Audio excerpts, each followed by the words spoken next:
Hello guys, welcome back to the Ratan's Ayurveda. I am Ratan, welcoming you all to our अष्टांग हृदय series. तो अष्टांग हृदय series start किया था हम लोगों ने और 4 चैप्टर बहुत ही धमाकेदार तरीके से हम लोगों ने खत्म किया, अच्छे से क्लिनिकल पॉइंट ऑफ व्यू से पूरा एनालिसिस के साथ हम लोगों ने खत्म किया। तो आज हम लोग को स्टार्ट करना है अध्याय 5, द्रव्य द्रव्य विज्ञानी अध्याय। तो अध्याय 5वें अध्याय को स्टार्ट करने से पहले हम लोग एक बार क्विक रिवीजन कर लेते हैं कि अभी तक हम लोगों ने पहले के चारों अध्याय में पढ़ा क्या क्या। तो हम लोगों ने बेसिक से स्टार्ट किया था, टर्मिनोलॉजी समझने से अध्याय फर्स्ट में कि आयुष्कामी अध्याय में कि आयुर्वेद का अवतरण कहाँ से हुआ। तो हम लोगों ने ब्रह्मा जी से स्टार्ट किया था, फिर धीरे धीरे आचार्यों से आगे हम लोगों ने वाग्भट तक आए। फिर उसके बाद से हम लोगों ने बेसिक टर्मिनोलॉजी पढ़ना चालू किया कि वात पित्त कफ क्या होता है, संसर्ग सन्निपात क्या होता है, दूष्य धातु मल क्या होते हैं, रस क्या होता है। फिर रसों के गुण वगैरह हम लोगों ने पढ़े। फिर वीर्य विपाक के बारे में हम लोगों ने पढ़ा। फिर उसके साथ साथ हम लोगों ने पढ़ा कि दोषों की उत्पत्ति कैसे होती है, रोगों की उत्पत्ति कैसे होती है, रोगों के टाइप देखे, दोषों के टाइप देखे, मानसिक दोषों के प्रकार देखे, रजस तमस्य मंचो चतुर्थ बुहार्द। तो फिर उसके बाद से हम लोगों ने रोगी की त्रिविध परीक्षा देखी, दर्शन स्पर्शन प्रश्न परिच्छेद च रोगरम। फिर उसके आगे हम लोग पढ़े तो रोगम निदान प्राग रूप लक्षणों से आपती भी, यानी कि निदान पंचक के बारे में हम लोगों ने पढ़ा। फिर देश काल औसत के साथ साथ हम लोगों ने चिकित्सा के चतुष्पाद पढ़े, विषक द्रव्याणुपस्था रोगी पाद चतुष्टयम, और इनके क्रमशः 4 4 गुण पढ़े हम लोगों ने कि वैद्य के क्या गुण होने चाहिए, दक्षस तीर्थार्थ शास्त्रार्थ दृष्टि कर्मा सुचित विषक। औसत के गुण क्या होने चाहिए, बहुकल्पम बहुगुणम संपन्नम योग्यम औषधम। उपस्थाता के गुण क्या होना चाहिए, अनुरक्तर सुचित दक्षो बुद्धिमान परिचारक। और रोगी के क्या गुण होने चाहिए, आद्य रोगी विषक बत्स्यो ज्ञापक सत्ववान अपी। फिर उसके बाद हम लोगों ने व्याधि के बारे में पढ़ा कि व्याधि कितने टाइप की होती है, सुसाध्य कृष्ण साध्य याप्यो यश्य अनुक्रम। फिर याप्य और अनुक्रम और सुख साध्य और कृष्ण साध्य के बारे में हम लोगों ने अलग से करके ये फर्स्ट चैप्टर हम लोगों ने खत्म किया। फिर हम लोग अध्याय सेकंड पे चले गए। फिर सेकंड अध्याय में हम लोग बेसिक टर्मिनोलॉजी से चूंकि हम लोग रूबरू हो चुके थे, तो हम लोग दिनचर्या पे अब हम लोग पहुंच चुके थे। तो दिनचर्या में हम लोगों ने देखा कि सुबह उठने से लेकर रात के सोने तक क्या क्या विधान को फॉलो करना है, इसके बारे में हम लोग बेसिक टर्मिनोलॉजी के साथ हम लोगों ने इस अध्याय को अच्छे से कवर किया। फिर उसके बाद से हम लोगों ने पाप कर्मों के बारे में भी पढ़ा कि 10 पाप कर्म कौन कौन से हैं। तो उसमें हिंसा, चोरी, चुगली करना, परुष वाक्य, झूठ हो गया, व्यापद, अविद्या, तो ये सारी चीजें आ रही थी तरह तरह की कि कौन कौन से पाप कर्म है और इन सारे पाप कर्मों से हमें दूर रहना है। उसके साथ साथ उस समय के हिसाब से बहुत सारी चीजें थी, बहुत सारे लोग बताया करते थे कि कौन कौन सी चीजों से दूर रहना है, बेकार चीजों के चक्कर में नहीं पड़ना है, मानसिक मानसिक रूप से हमें बहुत ही स्ट्रांग रहना है। ये सारी चीजें हम लोगों ने कवर की। फिर हम लोग ऋतुचर्या में आ गए। ऋतुचर्या अध्याय में हम लोगों ने ऋतुओं के बारे में पढ़ना चालू किया। तो उसमें हम लोगों ने ट्रिक बताया था, शिवग्री वस है, शिशिर वसंत ग्रीष्म वर्षा शरद हेमंत। तो इसमें हम लोगों ने फिर पढ़ा कि कौन कौन सी ऋतु में क्या क्या ऋतुचर्या फॉलो करनी है, कौन कौन से रसों का सेवन करना है, कौन कौन से रसों का त्याग करना है। साथ ही हम लोगों ने देखा कि कौन से ऋतु में किस दोषों का संचय हो रहा है। जैसे किसी ग्रीष्म ग्रीष्म ऋतु में क्या होता है, ग्रीष्म ऋतु में गर्मी बहुत ज्यादा होती है, तो फिर हम लोगों को शीत अन्नपान करना चाहिए। वैसे ही शरद ऋतु में, वसंत ऋतु में क्या है, रुक्ष अन्नपान का बताया गया है। तो अलग अलग ऋतु के हिसाब से अलग अलग आहारों को डिवाइड किया गया था। फिर उसके साथ साथ क्या करना है क्या नहीं करना है, ये सारी भी चीजें हम लोगों ने ऋतुचर्या में कवर की। फिर आगे हम लोग बहुत बढ़ चुके हैं, चौथे अध्याय में बढ़े, रोगानुत्पादनी अध्याय में। बहुत ही ध्यान से सुनना मेरी मेरी बातों को, पूरा मैं एक ही बार में रिवाइज करा रहा चारों चैप्टर को। तो रोगानुत्पादनी अध्याय पे हम लोग बढ़ चुके, चौथे चैप्टर पे। तो उसमें हम लोगों ने पढ़ा कि कौन कौन से धारणीय वेग हैं जिनका हमें धारण करना है, और कौन कौन से अधारणीय वेग है जिनका हमें धारण नहीं करना है। तो हम लोगों ने स्टार्ट किया था अधारणीय वेग से, जैसे छींक, प्यास, भूख, निद्रा, अश्रु, काश, श्रम, श्वास, जिह्वा, छर्दी। फिर इसी के साथ साथ अपान वायु हो गया, मल हो गया, मूत्र हो गया, शुक्र हो गया, इन सब के वेगों को धारण नहीं करना है। और साथ ही साथ हम लोगों ने देखा कि अगर हम लोग, कोई भी व्यक्ति इन सब चीजों का धारण करता है और उसका उचित समय पे त्याग नहीं करता है, तो फिर उसे बहुत सारी व्याधियों का सामना करना पड़ रहा था, बहुत सारे रोगों का सामना करना पड़ रहा था। तो आचार्य वाग्भट जी ने भी यही बताया था कि किसी भी रोगों का मूल होता है कि अधारणीय वेगों का धारण करना। अगर कोई व्यक्ति अधारणीय वेगों का धारण करता है, तो उसको रोग होना तय होता है।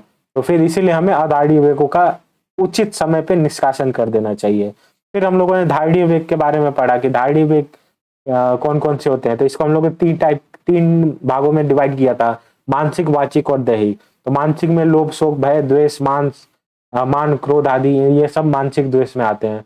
वाचिक में मतलब क्या, जो मुख से बोला जाता है, जैसे परुष वचन हो गया, असत्य भाषण हो गया, अकाल या अयुक्त वाचन हो गया, तो ये सब वाचन वाचिक के अंतर्गत आते हैं। साथ ही साथ दैहिक हो गया, जैसे हिंसा करना हो गया, चोरी हो गया, डाका हो गया, तो ये सब क्या होता है, दैहिक पाप कर्म के अंतर्गत आते हैं।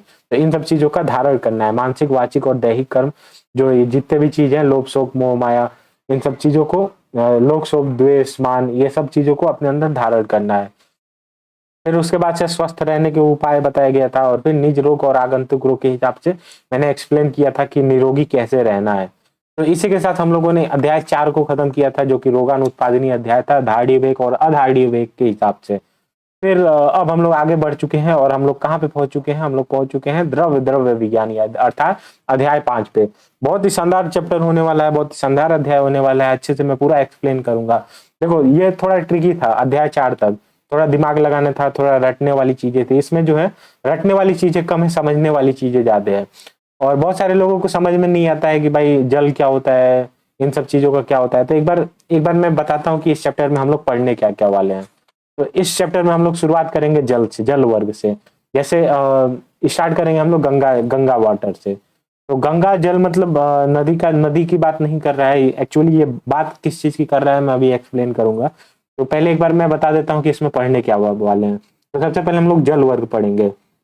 गंगा जल हो गया, नदी का जल हो गया, कुएं का जल हो गया, शीत का जल हो गया, नारियल का जल हो गया, उष्ण जल हो गया, गर्म जल हो गया, पीने योग्य कौन सा जल होता है, नहीं पीने योग्य कौन सा जल है, समुद्र जल किसे बोलेंगे। तो इन सब चीजों का डिस्कशन हम लोग जल वर्ग के अंतर्गत करेंगे। फिर आएगा हम लोग का क्षीर वर्ग यानी दुग्ध वर्ग। तो दूधों के बारे में चर्चा करेंगे, जैसे मेन है गाय, भैंस हो गया, बकरी, ऊंट, हाथी, मनुष्य, भेड़, घोड़ी, दधी, इन सब चीजों, इन सब जानवरों के दुग्ध का वर्णन करेंगे हम लोग कि क्या क्वालिटी होती है, चिकित्सा के हिसाब से क्या क्या इंपॉर्टेंस है, इन सब चीजों पे हम लोग चर्चा करेंगे। फिर दही, तक्र, मस्तु आदि के बारे में, फिर घी के बारे में हम लोग चर्चा करेंगे।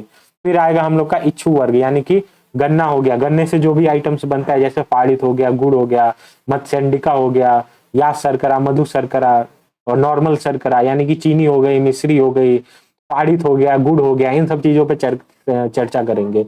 और देखेंगे कि चिकित्सा की दृष्टि से, चिकित्सा के पॉइंट ऑफ व्यू से इसका इंपॉर्टेंस क्या है। देखो मैं क्यों बार बार चिकित्सा पे फोकस कर रहा हूँ, क्योंकि हम लोग को ये सारी चीजें पढ़ना नहीं काम आएगा, हम लोग का काम आएगा कि इन सब पढ़ने से हम लोग एक सीख क्या रहे हैं चिकित्सा में, हम लोग इन सब चीजों का कैसे योगदान ले रहे हैं। देखो नॉर्मल जाओगे पर्सन, किसी भी हॉस्पिटल में जाओगे तो पर्सन दवा तो देगा ही, दवा से सही करेगा, लेकिन साथ साथ एडिशनल क्या है, मैं पढ़ रहा हूँ तो मेरा क्या रहेगा दृष्टिकोण कि अगर कोई पेशेंट आता है मेरे पास, तो अगर उसको दवा की नीड नहीं है, ठीक है दवा की नीड है, अगर क्रिटिकल कंडीशन है तो मैं उससे मेडिसिन औषधि रेफर करूंगा। लेकिन अगर पर्सन अभी स्टार्टिंग में ही है, अच्छे से अभी उसका ट्रीटमेंट हो सकता है, तो मैं ट्राई करूंगा कि उसके आहार विहार से ही उसका ट्रीटमेंट कर दूं। और ऐसा पॉसिबल हो सकता है कब, जब हम लोग इस सारी चीजों को अच्छे से चिकित्सा की दृष्टि से हम लोग पढ़ते जाएंगे। साथ ही फिर उसके बाद से हम लोग तेल वर्ग के बारे में पढ़ेंगे कि एरंड का तेल हो गया, सरसों का तेल हो गया, बहेड़ा, नीम हो गया, कुसुम का तेल हो गया, तो इन सब चीजों के तेल वर्ग में चर्चा करेंगे। फिर मद्य के बारे में यानी कि नवीन मद्य हो गया, सुरा हो गया, अरिष्ट हो गया, मुनक्का हो गया, इन सब चीजों के बारे में चर्चा करेंगे। और लास्ट में मधु वगैरह के, मधु शर्करा के बारे में चर्चा करेंगे। तो ठीक है, ये सब तो बात की बात है। अभी हम लोग स्टार्ट करेंगे जल वर्ग से, और जल वर्ग में भी सबसे पहले हम लोग स्टार्ट करने जा रहे हैं गंगा जल से। तो आइए हम लोग चैप्टर को स्टार्ट करते हैं कि गंगा जल के बारे में, गंगा जल होता क्या है। तो देखो लिखा है क्या है, जीवनम तड़पड़म। सबसे पहले एक बार देख लेते हैं गंगा जल होता क्या है। देखो अश्विन मास में आकाश से गिरने वाले वर्षा के जल को गंगा जल कहते हैं। देखो अश्विन मास में आकाशीय वर्षा का जल, यानी अश्विन मास में हम लोग ने पढ़ा था ना, माघ, फागुन, चैत, वैशाख, जेठ, आषाढ़, सावन, भाद्रपद, अश्विन। तो सावन भाद्रपद के बाद अश्विन आ रहा है, तो अश्विन मास में जो आकाश से जो वर्षा का जल होता है उसे गंगा जल बोला जाता है। गंगा जल शुद्ध माना जाता है और इसे पीने योग्य माना जाता है। तो देखो गंगा जल की परिभाषा सिंपल है, अश्विन मास में आकाश से गिरने वाले वर्षा के जल को गंगा जल कहते हैं। अगर एग्जाम में आएगा तो इतना लिखना ही है। फिर उसके बाद से क्या बताया गया है, गच्छति गंगा। गच्छति गंगा यानी कि जो निरंतर गतिशील हो वही गंगा है। गच्छति गंगा यानी कि निरंतर, निरंतर गतिशील बताया गया है।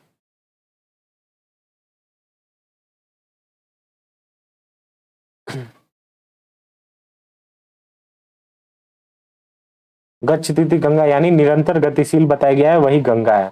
और देखो गंगा को क्या बताया गया है, जीवनदायी अर्थात जीवन को देने वाला। तो देखो हम लोग के यहाँ क्या होता है कि जो भी ये आश्विन मास में आकाशीय वर्षा का जल होता है, क्योंकि देखो फर्स्ट बारिश में क्या होता है कि एटमॉस्फेयर में डस्ट पार्टिकल्स वगैरह घुले हुए रहते हैं, तो आकाश से जब भी बारिश होती है तो वो क्या होता है, डस्ट पार्टिकल्स उस बारिश के पानी के साथ मिल जाते हैं। फर्स्ट वर्षा की बात मैं बता रहा, और उसके बाद से वो सेटल डाउन हो जाते हैं। तो अश्विन मास में चूंकि बहुत सारी बारिश हो चुकी रहती है, तो अश्विन मास में जो बारिश होती है एटमॉस्फेयर सेटल डाउन हो जाता है, पूरा वातावरण क्लियर रहता है, तो फिर जो बारिश होती है वो पानी एकदम शुद्ध माना जाता है, और ऐसे आकाशीय वर्षा जल को गंगा जल कहते हैं। तो ऐसी इसीलिए इस गंगा जल को क्या माना गया है, जीवनदायी माना गया है। जीवनदायी के साथ साथ तर्पणीय माना गया है, हृदय एवं आनंददायक माना गया है, अच्छा माना गया है, बुद्धि को बढ़ाने वाला माना गया है, बुद्धि को इंक्रीज करेगा। साथ ही हल्का पतला माना गया है, आसानी से डाइजेस्टेबल माना गया है। अव्यक्त रस यानी कि, अव्यक्त रस यानी कि रस का पता नहीं चलता।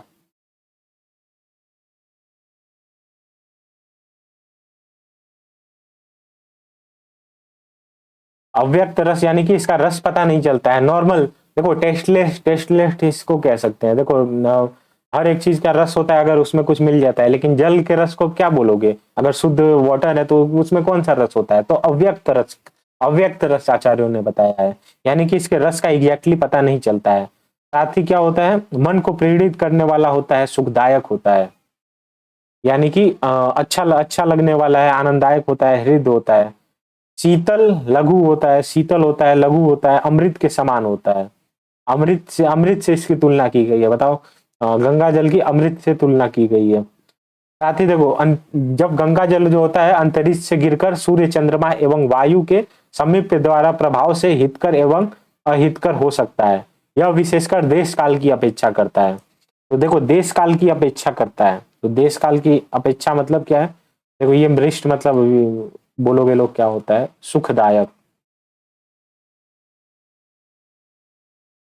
मन को प्रसन्न कर देता है। इस गंगा जल के सेवन करने से मन प्रसन्न हो जाता है।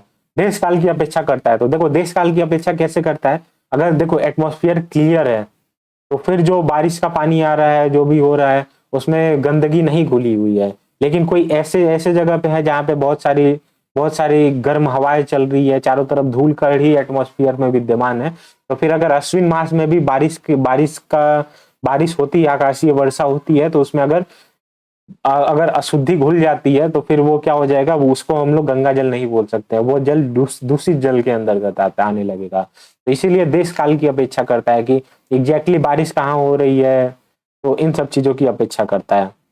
तो देखो डिफरेंस क्या बोला जाता है, देखो दो टाइप के जल हम बताए गए, एक गंगा जल है, एक समुद्र जल है। तो गंगा जल किसे बोलते हैं, जो जल बहती हुई नदियों से अश्विन मास में प्राप्त होता है। तो अश्विन मास में बारिश हुई, तो वो बारिश का जल नदियों में गया, नदियों में स्पीड बहुत तेज है, अच्छे वेग से बह रहा है, तो उसको गंगा जल बोला जा सकता है। साथ ही समुद्र जल किसे बोलते हैं, तो प्रावित ऋतु में जो वर्षा का जल प्राप्त होता है उसे समुद्र जल बोलते हैं। तो हमें गंगा जल पे अभी हम लोग फोकस करते हैं। हमें देखो अब क्या बोल रहा है, introduction and examination of Ganga जल। तो इंट्रोडक्शन एंड एग्जामिनेशन कैसे करेंगे कि गंगा का जल आखिर में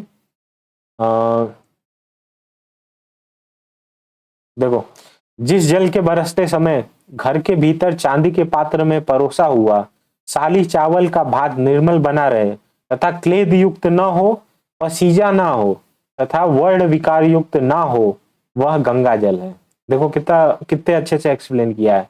जो बारिश हो रही है अश्विन मास में, उस बारिश के जल को हम लोग चांदी के पात्र में रखेंगे। पहले क्या होता था कि चांदी के पात्र घर घर घर में पाए जाते थे, तो वो लोग क्या करते थे कि चांदी के पात्र में साली चावलों का भात गंगा जल को मिला के, जो भी जल बरस रहा है उस जल को मिला के रख देते थे। अगर वह जल निर्मल बना रहता है, यानी कि जो भी ये चावल जो है ये सही बना रहता है, उचित अवस्था में बना रहता है, तथा क्लेद क्लेद वगैरह इसमें नहीं आते हैं। चावल जो है पसीजता नहीं है, तथा वर्ड विकार यानी कि अपना कलर चेंज नहीं करता है, तो फिर ऐसे जल को क्या बोलते हैं? गंगा जल बोलते हैं। तो ये बताया गया है, ये देखो ये चांदी का पात्र है, इसमें चांदी का पात्र है, इसमें क्या किया गया है? चावल को रखा गया है, साथ ही गंगा जल मिक्स किया गया है। अब ये देखो ये चावल क्या है? निर्मल बना हुआ है, इसमें कोई क्लेद नहीं दिखाई दे रहा है, ना ही ये पसीजा है, ना ही इसका कलर चेंज हुआ है। तो फिर यानी कि ये जो जल हम लोग इसमें डाले हुए हैं वह जल शुद्ध है, और ऐसे जल को गंगा जल बोला गया है। गंगा जल मतलब अच्छा जल, पीने योग्य जल को ही गंगा जल बोला गया है। समुद्र जल पे चर्चा कर लेते हैं। तो गंगा जल से विपरीत गुण धर्म वाला। तो हम लोग गंगा जल किसको मान रहे थे? गंगा जल पीने योग्य जल को गंगा जल मान रहे थे, लेकिन समुद्र जल जो होगा इससे विपरीत गुण धर्म वाला होगा, यानी कि अच्छा नहीं होगा। वो जीवनदायी था तो ये जीवनदायी नहीं होगा, वो तर्पणीय था, हित था, आनंददायक था, बुद्धि को बढ़ाने वाला था, ये ऐसा कुछ भी नहीं कैरी करेगा। वो हल्का पतला था, इजिली डाइजेस्टेबल था, मन को प्रेरित यानी कि मन को अंदर से सुखी करने वाला था, अमृत के समान था गंगा जल। लेकिन समुद्र जल ऐसा कुछ भी नहीं है, तो विपरीत गुण धर्म वाला है समुद्र जल। और ये क्या है? पीने योग्य नहीं है। और देखो अश्विन मास में बरसा हुआ समुद्र जल भी पीने योग्य हो जाता है। अगर अश्विन मास में कोई बारिश बरस रही है तो ऐसा जल जो होता है वो पीने योग्य हो जाता है, भले ही वो समुद्र जल ही क्यों ना हो। ऐसा क्यों हो जाता है? तो इसके पीछे बहुत ही तगड़ा कॉन्सेप्ट है, और ये कॉन्सेप्ट मैंने एक बार आप लोग को बताया था। तो देखो क्या होता है अश्विन मास में, आओ इस पे चर्चा करते हैं। अश्विन मास में क्या होता है? अप्रोक्स शरद ऋतु रहती है, शरद ऋतु रहती है। और शरद ऋतु मंथ अप्रोक्स वही सितंबर अक्टूबर के आसपास रहता है, सितंबर अक्टूबर के आसपास। और इस ऋतु में क्या होता है? अगस्त तारा, अगस्त तारा मैंने बताया था, तो अगस्त नक्षत्र का तारा उदित होता है शरद ऋतु में।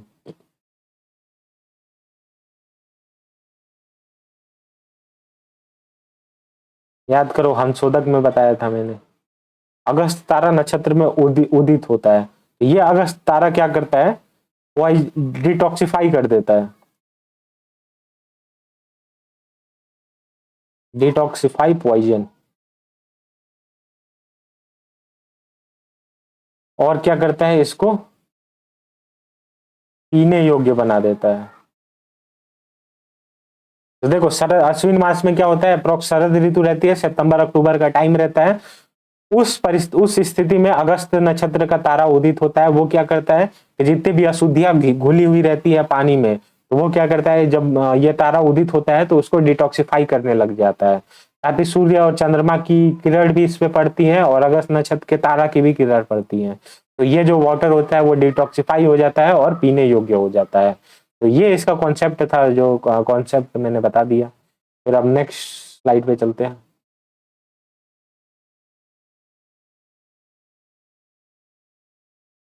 देखो इसमें क्या है? क्वालिटीज ऑफ ड्रिंकिंग वाटर, पीने योग्य पानी के बारे में बताया गया है कि पीने योग्य पानी कैसा होगा। तो इंद्र जल यानी कि बादलों से बरसा हुआ जल,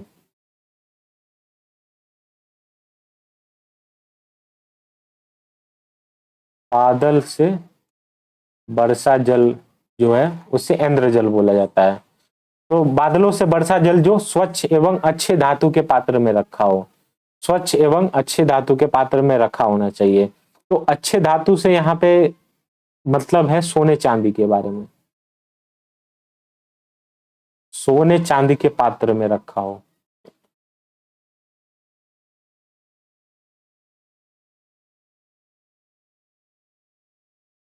तो देखो जो किसी भी प्रकार से विकार युक्त ना हो, विकार युक्त नहीं होना चाहिए, उसे सदा पीना चाहिए। तो देखो बादलों से बरसा हुआ जल स्वच्छ एवं अच्छे धातु के पात्र में रखा हुआ होना चाहिए, यानी कि सोने चांदी आदि के पात्र में रखा होना चाहिए। और क्या है? विकार युक्त नहीं होना चाहिए, वो जल विकार युक्त नहीं होना चाहिए, ऐसे जल को पिया जा सकता है, ऐसे जल पीने योग्य होते हैं। ठीक है, अब सोने चांदी के आदि के पात्र में क्यों रखा जाना चाहिए? क्योंकि देखो सोने चांदी के अंदर अपनी अलग अलग डिटॉक्सिफाई करने की प्रॉपर्टी होती है। तो देखो माना जाता है कि क्या क्या किया जाता है? स्वर्ण भस्म को, स्वर्ण भस्म देखो साइंटिफिक प्रूफ किया हुआ है ये। स्वर्ण भस्म जो है वो कैंसर के ट्रीटमेंट में बहुत हेल्प करता है। तो स्वर्ण भस्म जो है वो कैंसर आदि के ट्रीटमेंट में हम लोग यूज में लेते हैं। और साथ ही साथ क्या हो गया, चांदी की बात करें तो चांदी की कोटिंग भी बहुत सारे जगह चढ़ाया जाता है। चांदी कोटिंग, पान वगैरह में भी चांदी की कोटिंग किया जाता है। तो ऐसे जल जो होते हैं, जो स्वच्छ एवं अच्छे धातु के पात्र में रखे होते हैं। अब उस समय देखो, उस समय सोने चांदी आराम से अवेलेबल होते थे, तो उन लोगों के लिए कोई बड़ी बात नहीं होती थी। आराम से वो लोग मैनेज कर सकते थे और सोने और चांदी के पात्र में भी रखते थे। साथ ही चांदी क्या होता है, शीतलता लाती है पानी के अंदर, और विकार युक्त करने में, डिटॉक्सिफाई करने में भी हेल्प करता है। तो ऐसे जल को क्या पीने योग्य बताया गया है। साथ ही अंतरिक्ष जल के समान स्वच्छ, यानी कि अंतरिक्ष जल के समान स्वच्छ हो, वाटर जो है अंतरिक्ष जल के समान स्वच्छ होना चाहिए।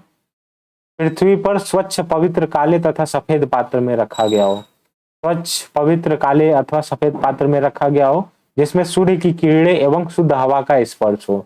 तो देखो क्या क्या होना चाहिए, ये तो मैंने बता दिया। इंद्र जल हो गया, स्वच्छ धातु के पात्र में रखा होना चाहिए, विकार युक्त नहीं होना चाहिए, ऐसा जल पीने योग्य होता है। साथ ही साथ अंतरिक्ष जल के समान स्वच्छ जल, अगर कोई जल पृथ्वी पे पाया जा रहा है, अर्थ पे मिल रहा है, तो वो अंतरिक्ष जल के समान स्वच्छ होना चाहिए, उसे भी पिया जा सकता है। साथ ही ऐसा जल जिसे स्वच्छ हो, पवित्र काले या सफेद पात्र में रखा गया हो, उसे भी पिया जा सकता है। और साथ ही ऐसे जल जिससे सूर्य की किरण एवं शुद्ध वायु का स्पर्श हो रहा है। अब आजकल क्या होता है कि ढक्कन में बंद करके फ्रिज में रख देते हैं, तो फिर वही देखो, हार्ट वगैरह के केसेस वगैरह बहुत ज्यादा सुनने को मिल रहे हैं। क्यों मिल रहे हैं? क्योंकि उसमें सूर्य का स्पर्श और शुद्ध वायु का स्पर्श नहीं हो पा रहा है। तो देखो बताया गया है, जो पानी पीना है उसको सूर्य किरण का भी स्पर्श होना चाहिए, साथ ही शुद्ध हवा का भी स्पर्श होना चाहिए।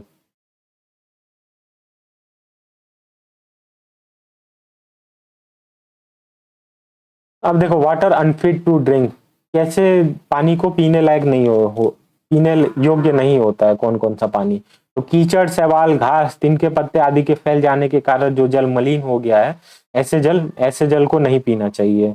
जो जल सूर्य चंद्रमा की किरणों का स्पर्श नहीं प्राप्त करता हो, यानी कि जिस जल में सूर्य और चंद्रमा की किरण, अभी मैंने बताया कि सूर्य और चंद्रमा और साथ ही साथ वायु का स्पर्श हो रहा है, तो वो जल अच्छा अच्छा माना गया है, पीने योग्य माना गया है। लेकिन अगर सूर्य चंद्रमा और किरणों का स्पर्श नहीं हो रहा है, तो ऐसे जल से भी दूर रहना चाहिए। जिस जल को शुद्ध हवा हवा भी स्पर्श नहीं करती है, उससे भी दूर रहना चाहिए। साथ ही वर्षा का प्रथम जल भी नहीं पीना चाहिए। जो जल गाढ़ा और गंदला हो, यानी कि गाढ़ा हो, गंदला हो, उसके अंदर गंदगी समाई हो, ऐसे जल को नहीं पीना चाहिए। साथ ही ऐसे जल को भी नहीं पीना चाहिए जो पचने में गुरु हो। कई जगह हैवी वाटर पाए जाते हैं, तो हैवी वाटर भी नहीं पीना चाहिए, क्योंकि वो अनहेल्थी होते हैं हमारे हेल्थ के लिए। ठीक है। जो जल झाग युक्त हो, जिसमें झाग निकल रहा हो, कृमि एवं उष्ण हो, उसे भी नहीं पीना चाहिए। अत्यंत शीतल होने के कारण दांत में लगकर उन्हें जड़ बनाता है। तो देखो, अगर कोई पानी जो है वो झाग युक्त है, कृमि है, उष्ण है, उसे भी नहीं पीना चाहिए। ठीक है। और उसके बाद से क्या है, अत्यंत शीतल है। अगर कोई पानी बहुत ज्यादा ठंडा है, तो ऐसे पानी को भी नहीं पीना चाहिए, क्योंकि वो क्या करता है, दांतों को लगकर दांतों को जड़ बनाता है। जड़ यानी कि झंझनाहट उत्पन्न करता है।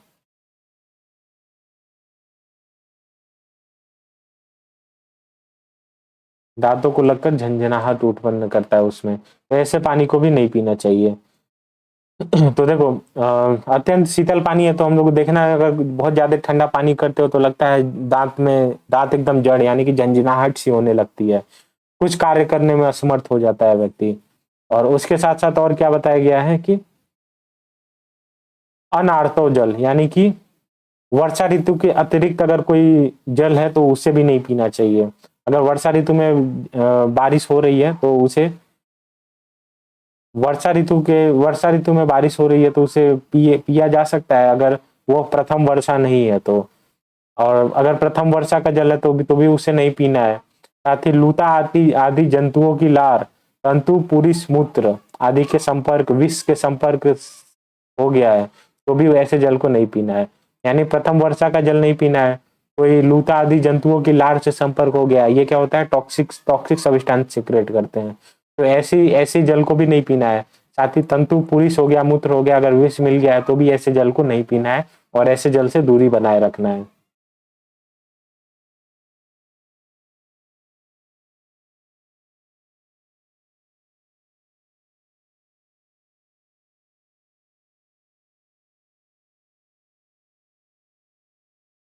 ठीक है, आज लेक्चर को इतना ही रखते हैं और आगे नेक्स्ट लेक्चर में इस वाटर जो भी है, ड्रिंकिंग वाटर हो गया, जल के गुण हो गया, इन सब चीजों को फिनिश कर देंगे।